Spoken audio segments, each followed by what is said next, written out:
محمد رسول اللہ حسبی ربی جل اللہ۔ اگلی آیت میں اللہ تعالیٰ پھر یہودیوں کی ایک اور نافرمانی کا ذکر کرتے ہیں۔ یہود لوگ جو تھے بنی اسرائیل، ان کی ایک خاص بات تھی کہ یہ اپنی زبان سے اصرار کر کے کسی چیز کی فرمائش بھی کرتے، اور جب انہیں وہ چیز حاصل ہو جاتی تو اس کی ناشکری بھی کرتے تھے۔ فرعونیوں سے نجات حاصل ہونے کے بعد بار بار حضرت موسیٰ علیہ السلام سے ان لوگوں نے اصرار کیا کہ ہمارے لیے اللہ تعالیٰ کی طرف سے ایک احکام کی ایک مستند کتاب آئے، ہم اس پہ عمل کریں۔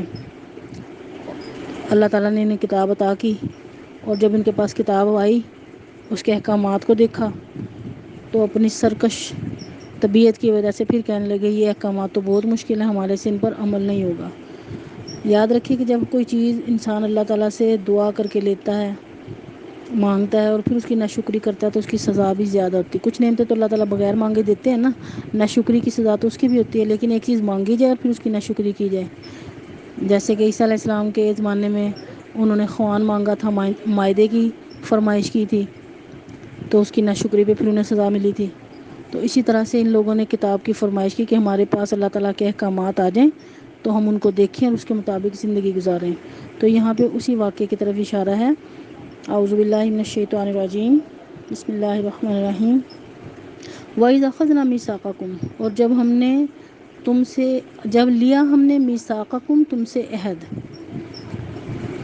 کیا عہد تھا؟ وہ عہد یہ تھا کہ تم توریت کے احکامات پر عمل کرو گے۔ توریت دینے کے بعد، توریت کے نزول کے بعد اللہ تعالیٰ نے یہود سے وعدہ لیا کہ تم اس کے احکامات کو قبول کرو گے، لیکن ان کے احکامات کو انہوں نے جب دیکھا تو کہنے لگے ہم سے پورے نہیں ہو سکیں گے۔ تو ان کی سرکشی کی انتہا دیکھی کہ اللہ تعالیٰ کے احکامات سامنے آنے کے بعد انہوں نے کہا کہ ہمارے سے ان کے اوپر عمل کرنا ممکن نہیں۔ تو پھر اللہ تعالیٰ نے کہ غضب کی ایسی شکل ہوئی کہ طور پہاڑ کے کچھ حصے کو اللہ تعالیٰ نے اٹھایا، ایک بڑا ٹکڑا، اور ان کے سروں پر معلق کر دیا، بالکل ایسے جیسے ہمارے سروں پر چھت ہوتی ہے، اور وہ ٹکڑا ایسا تھا، معلق ہوا تھا کہ شاید ابھی گر جائے۔ تو انسان ان کی دیکھ کر اس بنی اسرائیل کے لوگ جو تھے ڈر کر کانپنے لگے، اور پھر انہوں نے مخالفت کی جرت نہ کی۔ تو یہاں پہ اسی واقعے کی یاد دہانی کرائی جا رہی ہے۔ وَإِذْ أَخَذْنَا مِيثَاقَكُمْ، اور جب لیا ہم نے تم سے ایک عہد، وَرَفَعْنَا فَوْقَكُمُ الطُّورَ، اور اٹھایا ہم نے تمہارے اوپر کوہ طور کو، طور پہاڑ کو، اور اتنی سختی کے ساتھ ان لوگوں سے کہا گیا خُذُوا، پکڑو، مَا آتَيْنَاكُمْ، جو ہم نے تم کو دیا ہے، بِقُوَّةٍ، مضبوطی سے، وَاذْكُرُوا، اور یاد رکھو، مَا، جو کچھ، فیہ، اس میں ہے، لعلکم تتقون، شاید کہ تم پرہیزگار بن جاؤ۔ یعنی تمہاری پرہیزگار بننے کے لیے، متقی بننے کے لیے ضروری ہے کہ تم اللہ کے دیے ہوئے، رب کے دیے ہوئے احکامات کے اوپر پوری طرح سے عمل پیرا ہو جاؤ۔ اب یہاں پہ بات بھی آ سکتی ہے کہ دین میں تو زبردستی نہیں ہے، تو یہ تو معاملہ ان کے ساتھ زبردستی والا ہوا، جیسے کہ قرآن پاک کی ایک آیت ہے لا اکراہ فی الدین، کہ دین میں زبردستی نہیں۔ تو اس اشکال کا جواب یہ ہے کہ حقیقت ہے کہ کسی کو قبول اسلام کے لیے یا ایمان کے لیے مجبور کرنے کی ہمارا دین ہرگز اجازت نہیں دیتا۔ یعنی ہم کافر پر یہ جبر نہیں کریں گے کہ تو ایمان لا ورنہ ہم تجھے مار دیں گے۔ اسے دین کی دعوت ضرور دی جائے گی، اگر وہ دل سے قبول کرتا ہے تو ٹھیک ہے، دوسری صورت میں اس سے جزیہ لیا جاتا ہے۔ البہرحال یہاں پہ جو حکم دیا گیا ہے وہ اس کے وجہ یہ تھی کہ ان لوگوں نے اپنی زبان سے قرآن کی توریت کی فرمائش کی، ایک کتاب کی، جامع کتاب کی فرمائش کی کہ ہمارے سامنے اللہ تعالیٰ کے احکامات آ جائیں تو ہم ان کے مطابق عمل کریں۔